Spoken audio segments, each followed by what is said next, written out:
Hoje trago para vocês mais uma série da importância de jejuar. Hoje nós ouvimos muito falar sobre esse assunto, né? Mas é o famoso jejum intermitente em prol da saúde. Mas aqui gostaria de falar sobre a importância do jejum espiritual, aquele do qual foi ensinado por Jesus que quando ele fosse embora, né, desse mundo, os seus discípulos, seus seguidores precisariam jejuar. E hoje eu quero dizer, pela minha própria experiência, o que eu entendo, o que Jesus quis dizer. É só você retroceder um pouco e antes de Jesus iniciar o seu ministério, você vê ele sendo conduzido pelo Espírito Santo para o deserto para jejuar.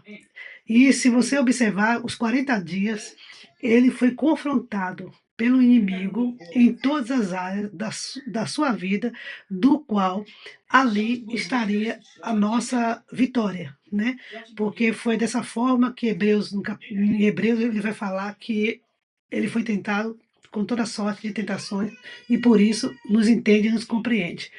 Então, eu gostaria de deixar aqui dois testemunhos muito importantes que aconteceram no mesmo dia, quando eu estava, né, em fase de jejum.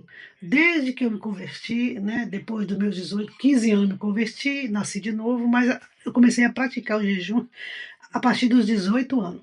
Eu comecei a compreender, né, a necessidade de jejuar. Eu queria obedecer a Bíblia em tudo que ela me ensinava, porque eu sabia que ali estaria, vamos dizer, a minha vitória.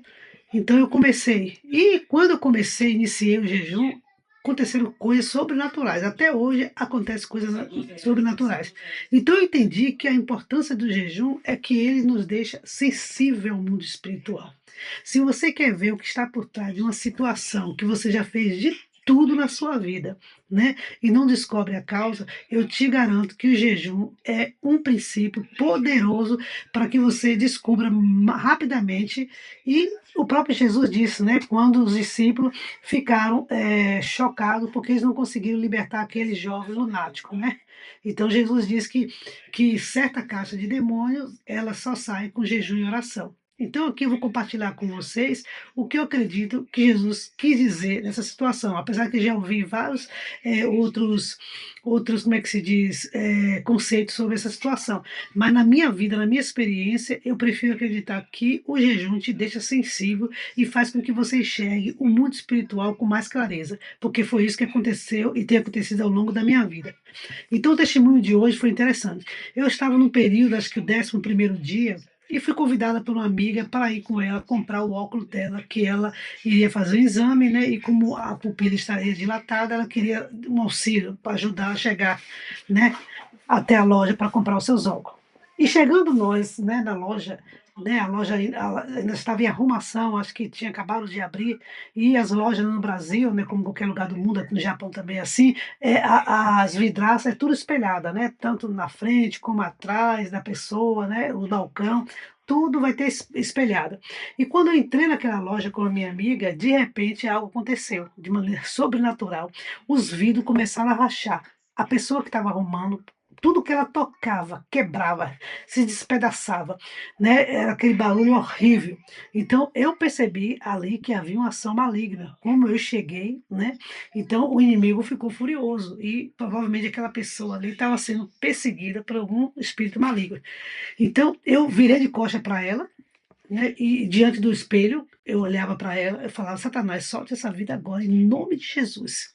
Todo espírito maligno que atua agora está fazendo com que a loja seja quebrada. Em nome de Jesus, eu declaro: saia dela. Em nome de Jesus, amém. E de repente, foi automático. Acabou aquela cena horrorosa de tudo que a menina tocava se quebrava, né? E saímos da loja, ela comprou, né? Saímos, deixamos na situação. Foi a única coisa que aconteceu ali. Era novidade para mim, então não tive nada mais o que fazer ali, né? Desde que aquele demônio deixou aquela vida, provavelmente eu acredito que aquela vida deve ter passado por momentos bons na sua vida, por não ter mais aquele espírito perturbando, que eu não sei em que área atuava na vida dela, né? Não tive mais contato com essa pessoa. Mas ao chegar em casa, né, minha amiga deixando eu em casa de carro, quando eu parei em casa, a minha casa era mais ou menos assim, tinha aqui a rua, tinha mais ou menos uns 6 metros de subida para chegar ao passeio, a casa era mais no alto. E do lado esquerdo tinha dois jovens sentados em um passeio e um carro bem próximo dele. De repente, aquele jovem foi arrancado, levado, né, aquele carro com muita violência, que o barulho foi tão infernal que chamou a nossa atenção. Quando eu olho, ele está lá convulsionando, né, se tribuchando, parecendo uma pessoa, né, possuída por um demônio. Então eu cheguei próximo e perguntei o que está acontecendo. Aí o jovem que estava com ele falou: ele está tendo uma crise de convulsão epilética, né?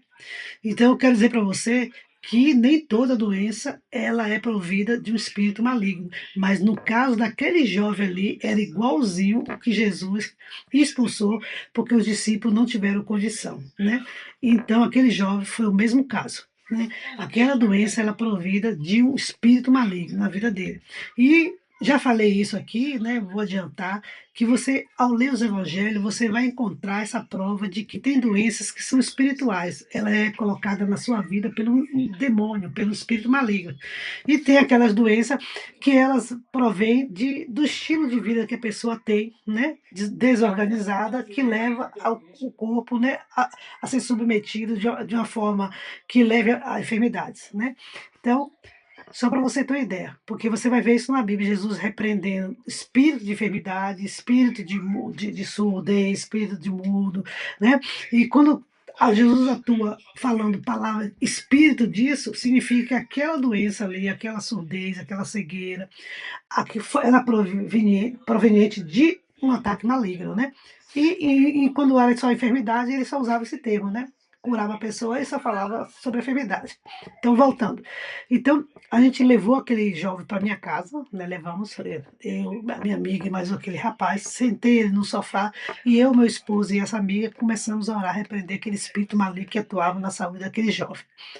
Ele ficou bem, foi para casa e um período de 2 meses ou 3, acho que entre 2, 3 meses, eu chegando em casa, a irmã dele, que é a minha vizinha, né, me chamou e falou: olha, senhora, a senhora está vendo? Desde o dia que a senhora orou por ele, ele nunca mais precisou tomar uma gota de remédio e nunca mais teve nenhuma crise. Mas agora está lá fazendo o que ele nunca pôde fazer, né? Se entregou à bebida e está ali, né? A senhora pode falar com ele, a senhora pode orientar ele. Aí, como ele estava num bar cheio de gente, né? Eu não quis me submeter ali naquela época, né, não sei, eu tinha um preconceito. Hoje eu acredito que eu iria, né? Mas antes, né, meia tímida, eu não fui até lá. Mas falei para ela, fala o seguinte para ele, ó. A Bíblia diz que quando o espírito maligno sai da pessoa, né, ele sempre vai querer retornar. Né? E se ele encontra essa casa vazia, né, adornada, sem morador, quem seria esse morador? É a pessoa, né, colocar Jesus na sua vida em primeiro lugar, é receber Jesus na sua vida como seu salvador, como seu protetor, né? Porque aí o inimigo não vai ter como entrar ali, porque a casa já tem dono, né, espiritualmente falando. Então eu disse para ele, fale para ele que ele está, né, se colocando em um perigo que pode ser que não tenha mais jeito, porque se, por exemplo, se foi um demônio que saiu da vida dele quando oramos, né? A Bíblia diz que volta com mais 7, né? O estrago com certeza pode ser fatal para a vida dele. Então alerte ele sobre isso, fale para ele, ir na igreja, né? A nossa igreja é aqui pertinho, né? Que ele vai lá, né? Vá ser grato, vá ouvir a palavra, vá cuidar do seu lado espiritual, que é muito importante, porque ele tem que fechar aquela brecha, porque Jesus alertou na sua palavra que vá e não peques mais, não peques mais para que não suceda coisa pior. Então, a pessoa tem que mudar o estilo de vida se ela quer viver uma vida protegida de espíritos malignos. E o mais importante é a salvação, ter seu nome escrito no livro da vida, para que quando Jesus, né, trazer a solução para este mundo caótico, você esteja, né, protegido por ele. Né? E esse foi uma das situações. E outras mais eu vou poder estar contando para vocês aqui de como se livrar, né, desses ataques malignos, usando esse princípio do jejum, porque é uma arma poderosa. Por isso que Jesus falou que quando como o noivo estava ali com os discípulos, não precisava. Por quê? Porque ele tinha um discernimento, ele estava orientando, ele conseguia ver qualquer demônio que estivesse atuando ali, né? Ele sabia discernir qualquer situação de problema que as pessoas que estavam, né, vindo pedir ajuda. Então, Jesus quis dizer isso, que não precisa, porque ele estava ali colado com eles, pertinho dele, fisicamente. Mas quando ele fosse tirado, eles precisariam ter a visão aberta do mundo espiritual. E um dos segredos para ter a sua mente, né, a sua vida, entendendo o que está por trás da cortina do mundo natural, seria essa arma do jejum. E eu vou estar comprovando, né, provando a vocês, pelas minhas experiências, o quão o jejum é importante na vida do cristão.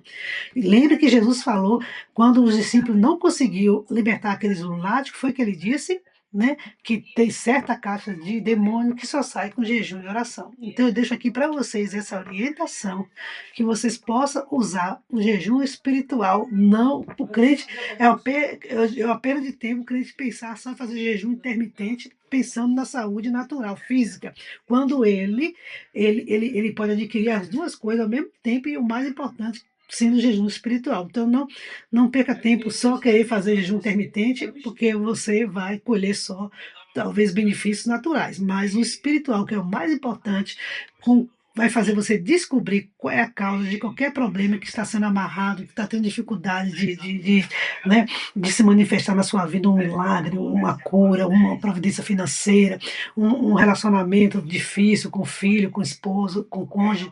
Então você precisa utilizar dessa arma poderosa. E ao longo do tempo eu vou estar mostrando a vocês várias experiências que eu tive por meio de aplicar o jejum.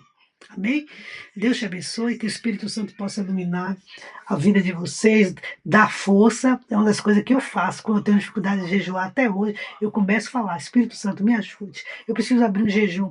Me dá graça, me dá graça. Olha, é fatal. O Espírito Santo, ele veio para isso, para nos ajudar em todas as coisas. Amém, igreja? Deus abençoe e que o sangue de Jesus continue cobrindo suas vidas. Amém.